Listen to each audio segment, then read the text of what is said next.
All right, Lucas, another one. You fought back in January. 5 months later, you're back. Is this the type of turnaround you were hoping for? Yeah. It's a good turnaround. Not waiting too long, not too rushed. I was able to get a good camp in, and no major injuries, so it was a nice quick turnaround. I know in Fight Night you were pretty happy with your performance. I think a lot of people were impressed by it. When you went back and studied it, watched it, did that maintain? Were you pretty pleased? Yeah, it maintained a little bit. The takedown could have been, the initial takedown could have been better, but what it turned into ended up being pretty cool. So all things considered, it worked out. I was happy to be able to display what I did. Right. At worst, you have a pretty cool highlight for the reel now. Yeah. That's something I've been working on for a long time, and probably won't be the last time you see it. So. Yeah. What has been the focus since then? Was there anything you were able to pull away, like really drill these past 5 months that might have been different compared to your other fights, or is it just the same process? I mean, this particular guy's approach, fight-wise, changed how we wanted to approach it. But I mean, all things considered, the game plan's the same. What we're looking out for is different. Obviously, different guy, tougher guy, but I think overall the game plan is going to be the exact same. And any difference in how our training was with travel. We did a little bit of training at Glory and a little bit of different training with different guys, just getting different looks. Yeah, and you obviously, like I said, you kind of have this highlight reel slowly growing, even though you've had a few fights.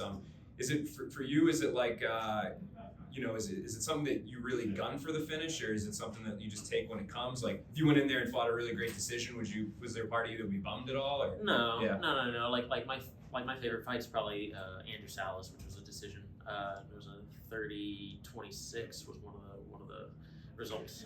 No, I mean I'm fine with those kind of decisions as long as I'm dominant. Obviously, I don't want to be on the split, whatever, and where half the comment section's shitting on me. It's you want to, if it's gonna be a decision, I'd like to stay on top of it. But as long as I'm coming out winning and with at least a somewhat okay performance, I'm all right. Yeah, and Johnny's fought a few times for Bellator in the past.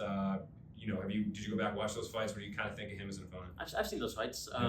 Tough. He was obviously very tough, and even in the rounds that I think he lost, he was taking a lot of damage and not really slowing down a whole lot. He's obviously got a chin on him, very tough.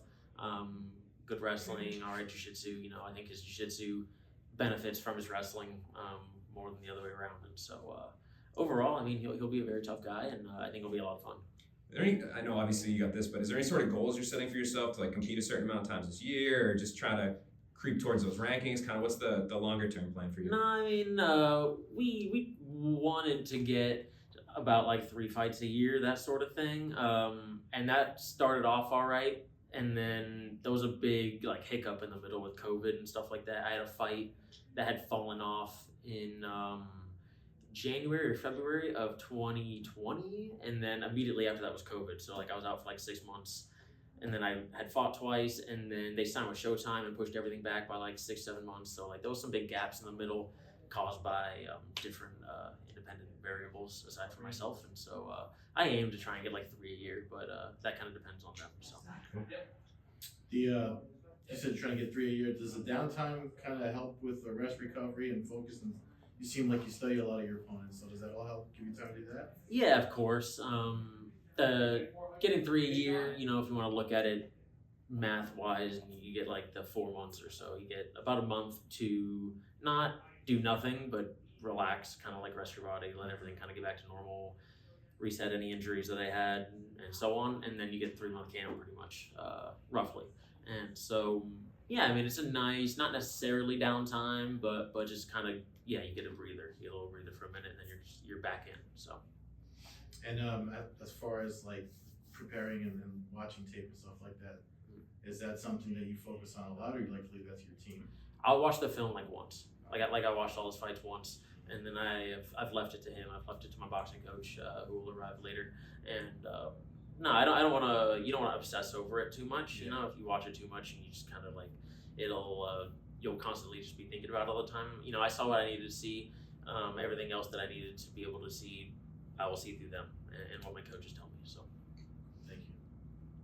Lucas, one over here. So you kind of mentioned that you got work everywhere. You especially worked at Glory MMA. So can you talk about a little bit what was some of the work you were getting out there at Glory and James Krause's gym, and some of the people that come out of that gym?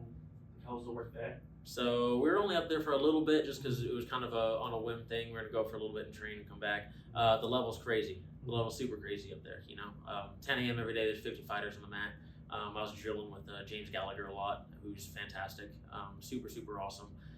But the room every day is Tim Elliott and him and Brennan Moreno and Julian Marquez and guys like that. Some big boys and some little guys that are phenomenal. The level's just crazy. The level's crazy, and not necessarily the intensity. Like there was no hard sparring. Like I don't think nobody was really blasting each other except Brennan Moreno was actually blasting James Krause a lot. But aside from that was wild. But there's weight classes for a reason. But besides that, there was no hard sparring. Just everything. There was just a lot of just volume to everything. Conditioning was crazy, and so overall, we're definitely going to go back. It was great training up there. Thank you. Over here, you signed on with Bellator shortly after your 19th birthday. Growing up, did you always know you wanted to be or would be a professional mixed martial artist? Not always. No, I mean we started just doing jiu-jitsu. I didn't really do any striking until really I was done with high school. Like we tried to do it in high school, but every wrestling season ended with injuries. Every wrestling season I had ended with some sort of knee injury. I couldn't work out for months. I had some sort of knee injury. I couldn't work out for months, and so I never really had time to actually do any striking or focus on any striking until high school was over. And so really everything we did was jiu-jitsu wrestling related until my senior year in high school. The week before my senior year in high school started, I had my first amateur fight, and that kind of started from there. So I was 17, fought a 27-year-old. That was fun, and so from there, things escalated to where we are now. But well, it wasn't always the goal, but it became the goal. So.